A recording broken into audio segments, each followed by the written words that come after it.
एक साल बाइबल पढ़ना योजना। मत्ती रचित सुसमाचार 25वां अध्याय 31 से लेकर 46 कलम तक हम पढ़ेंगे। हम बीएसआई बाइबल में से पढ़ेंगे। जब मनुष्य का पुत्र अपनी महिमा में आएगा और सब स्वर्गदूत उसके साथ आएंगे, तो वह अपनी महिमा के सिंहासन पर विराजमान होगा और सब जातियां उसके सामने इकट्ठा की जाएगी। और जैसे चरवाहा भेड़ों को बकरियों से अलग कर देता है, वैसे ही वह उन्हें एक दूसरे से अलग करेगा। वह भेड़ों को अपनी दाहिनी ओर और बकरियों को बाईं ओर खड़ा करेगा। तब राजा अपनी दाहिनी ओर वालों से कहेगा, हे मेरे पिता के धन्य लोगों, आओ उस राज्य के अधिकारी हो जाओ जो जगत के आदि से तुम्हारे लिए तैयार किया गया है। क्योंकि मैं भूखा था और तुमने मुझे खाने को दिया, मैं प्यासा था और तुमने मुझे पानी पिलाया, मैं परदेसी था और तुमने मुझे अपने घर में ठहराया, मैं नंगा था और तुमने मुझे कपड़े पहनाए, मैं बीमार था और तुमने मेरी सुधि ली, मैं बंदी गृह में था और तुम मुझसे मिलने आए। तब धर्मी उसको उत्तर देंगे, हे प्रभु, हमने कब तुझे भूखा देखा और खिलाया, या प्यासा देखा और पानी पिलाया? हमने कब तुझे परदेसी देखा और अपने घर में ठहराया, या नंगा देखा और कपड़े पहनाए? हमने कब तुझे बीमार या बंदी गृह में देखा और तुझसे मिलने आए? तब राजा उन्हें उत्तर देगा, मैं तुमसे सच कहता हूँ कि तुमने जो मेरे इन छोटे से छोटे भाइयों में से किसी एक के साथ किया, वह मेरे ही साथ किया। तब वह बाईं ओर वालों से कहेगा, हे शापित लोगों, मेरे सामने से उस अनंत आग में चले जाओ जो शैतान और उसके दूतों के लिए तैयार की गई है। क्योंकि मैं भूखा था और तुमने मुझे खाने को नहीं दिया, मैं प्यासा था और तुमने मुझे पानी नहीं पिलाया, मैं परदेसी था और तुमने मुझे अपने घर में नहीं ठहराया, मैं नंगा था और तुमने मुझे कपड़े नहीं पहनाए, मैं बीमार और बंदी गृह में था और तुमने मेरी सुधि न ली। तब वे उत्तर देंगे, हे प्रभु, हमने तुझे कब भूखा या प्यासा या परदेसी या नंगा या बीमार या बंदी गृह में देखा और तेरी सेवा टहल न की? तब वह उन्हें उत्तर देगा, मैं तुमसे सच कहता हूँ कि तुमने जो इन छोटे से छोटों में से किसी एक के साथ नहीं किया, वह मेरे साथ भी नहीं किया। और ये अनंत दंड भोगेंगे, परंतु धर्मी अनंत जीवन में प्रवेश करेंगे। एक વર્ષની બાઇબલ વાંચન યોજના। માથીની લખેલી સુવાર્તા 25મો અધ્યાય 31 થી લઈને 46મી કલમ। નિર્ગમન 31મો અધ્યાય। આપણે ગુજરાતીમાં વાંચીશું। બીએસઆઈ બાઇબલમાંથી માથીની લખેલી સુવાર્તા 25મો અધ્યાય 31 થી લઈને 46મી કલમ સુધી। પણ જ્યારે માણસનો દીકરો પોતાના મહિમામાં સર્વ પવિત્ર દૂતો સુદ્धा આવશે, ત્યારે તે પોતાના મહિમાના રાજ્યાસન પર બેસશે અને સર્વ દેશ જાતિઓ તેની આગળ એકઠી કરાશે। અને જેમ ઘેટાપાળક ઘેટાને બકરાથી જુદા પાડે છે, તેમ તે તેઓને એકબીજાથી જુદી પાડશે અને ઘેટાને તે પોતાને જમણે હાથે પણ બકરાને ડાબે હાથે રાખશે। ત્યારે રાજા પોતાની જમણી તરફનાઓને કહેશે કે, મારા બાપના આશીર્વાદિતો, આવો, જે રાજ્ય જગતનો પાયો નાખ્યા અગાઉ તમારે સારું તૈયાર કરેલું છે, તેનો વારસો લો। કેમ કે હું ભૂખ્યો હતો ત્યારે તમે મને ખવડાવ્યું, હું તરસ્યો હતો ત્યારે તમે મને પાણી પાયું, હું પારકો હતો ત્યારે તમે મને પરોણો રાખ્યો, હું નાગો હતો ત્યારે તમે મને વસ્ત્રો પહેરાવ્યા, હું માંદો હતો ત્યારે તમે મને જોવા આવ્યા, હું કેદમાં હતો ત્યારે તમે મારી ખબર લીધી।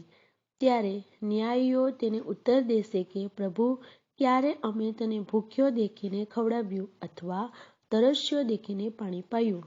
અને ક્યારે અમે તને પારકો દેખીને પરોણો રાખ્યો અથવા નાગો દેખીને વસ્ત્ર પહેરાવ્યા?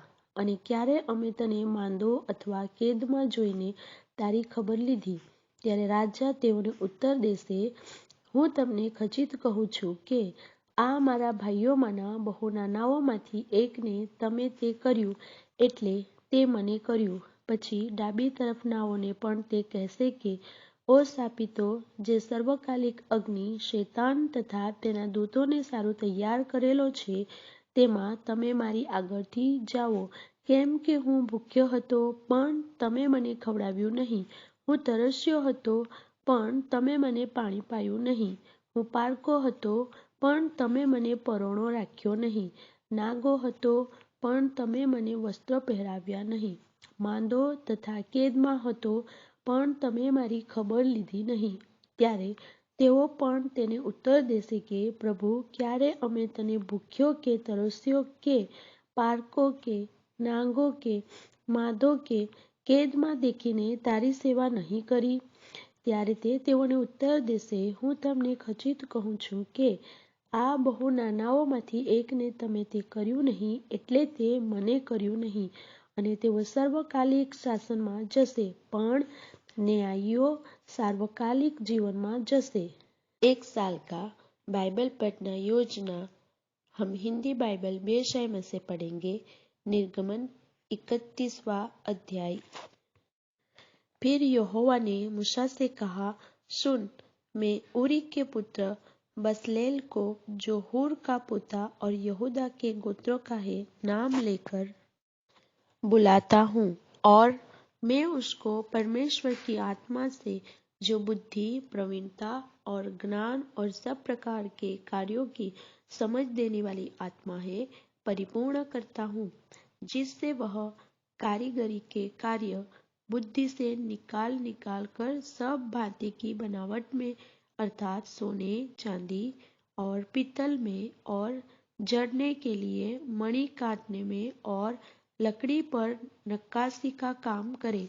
और सुन, मैं दान के गोत्र वाले अहीसामाक के पुत्र ओहोलियाब को उसके संग कर देता हूँ, वरन जितने बुद्धिमान हैं उन सबों के हृदय में मैं बुद्धि देता हूँ, जिससे जितनी वस्तुओं की आज्ञा मैंने तुझे दी है उन सबों को वे बनाए, अर्थात मिलाप वाला तंबू और साक्षी पत्र का संदूक और उस पर का प्रायश्चित वाला ढकना और तंबू का सारा सामान और सामान सहित मेज और सारे सामान समेत चोखे सोने की दीवट और धूप वेदी और सारे सामान सहित होम वेदी और पाए समेत होदी और काढ़े हुए वस्त्र और हारून याजक के याजक वाले काम के पवित्र वस्त्रों और उसके पुत्रों के वस्त्रों और अभिषेक का तेल और पवित्र स्थान के लिए सुगंधित धूप, इन सबों को वे उन सब आज्ञाओं के अनुसार बनाए जो मैंने तुझे दी है। फिर यहोवा ने मूसा से कहा, तू इस्राएलियों से यह भी कहना, निश्चय तुम मेरे विश्राम दिनों को मानना, क्योंकि तुम्हारी पीढ़ी पीढ़ी में मेरे और तुम लोगों के बीच यह एक चिन्ह ठहरा है, जिससे तुम यह बात जान रखो कि यहोवा हमारा पवित्र करने हारा है। इस कारण तुम विश्राम दिन को मानना, क्योंकि वह तुम्हारे लिए पवित्र ठहरा है। जो उसको अपवित्र करे वह निश्चय मार डाला जाए। जो कोई उस दिन में कुछ कामकाज करे वह प्राणी अपने लोगों के बीच से नष्ट किया जाए।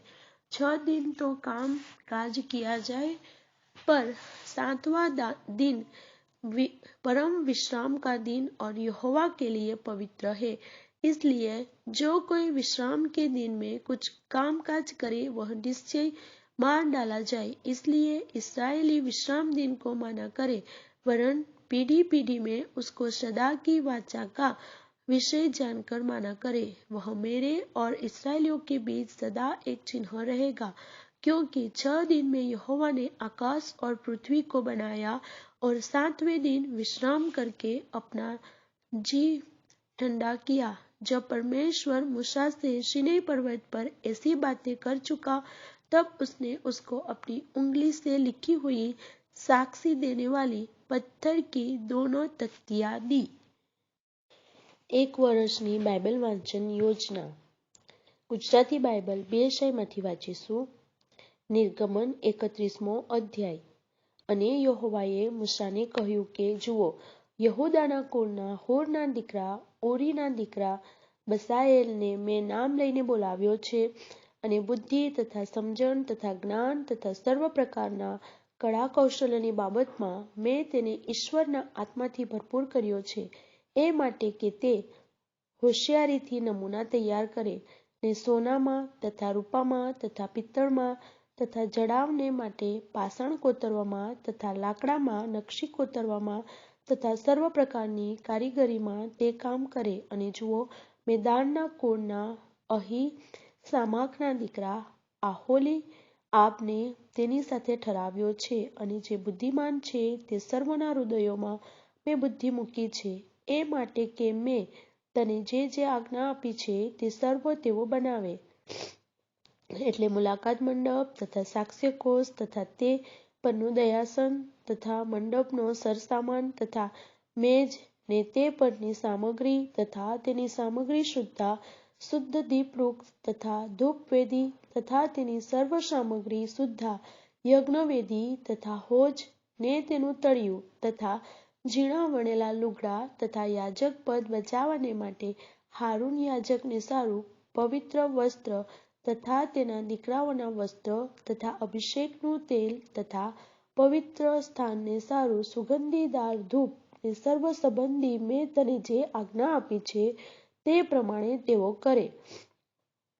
અને યહોવાએ મૂસાને કહ્યું કે, વળી તું ઇસ્રાએલ પુત્રોને કહે કે, તમે જરૂર મારા વિશ્રામવારો પાળો, કેમ કે તમારી પેઢી દર પેઢી મારીને તમારી વચ્ચે તે ચિહ્નરૂપ છે, એ માટે કે તમે જાણો કે તમને પવિત્ર કરનાર તે હું યહોવા છું। માટે તમે વિશ્રામવાર પાળો, કેમ કે તે તમારે સારું પવિત્ર છે। જે કોઈ તેને અપવિત્ર કરે તે જરૂર મારી નંખાય, કેમ કે તેમાં જે કોઈ કંઈ પણ કામ કરે તે માણસ તેના સમાજમાંથી અલગ કરાય। 6 દિવસ સુધી કામ કરવામાં આવે, પણ 7મે દિવસે યહોવાને સારું પવિત્ર એવો વિશ્રામનો સબ્બાત છે। જે કોઈ વિશ્રામવારે કંઈ પણ કામ કરે તે જરૂર મારી નંખાય। માટે સદાના કરાર તરીકે પેઢી દર પેઢી વિશ્રામ લેવાને માટે ઇસ્રાએલ પુત્રો વિશ્રામવાર પાડે, તે હંમેશને માટે મારી તથા ઇસ્રાએલ પુત્રોની વચ્ચે ચિહ્નરૂપ છે। કેમ કે યહોવાએ 6 દિવસમાં આકાશ તથા પૃથ્વી બનાવ્યા, અને 7મે દિવસે તેણે સ્વસ્થ રહીને વિશ્રામો લીધો। અને તેણે સિનાઈ પર્વત ઉપર મૂસાની સાથે વાતચીત પૂરી કરીને તેને 2 સાક્ષ્યપાટી એટલે દેવની આંગળીથી લખેલી 2 શિલાપાટીઓ આપી।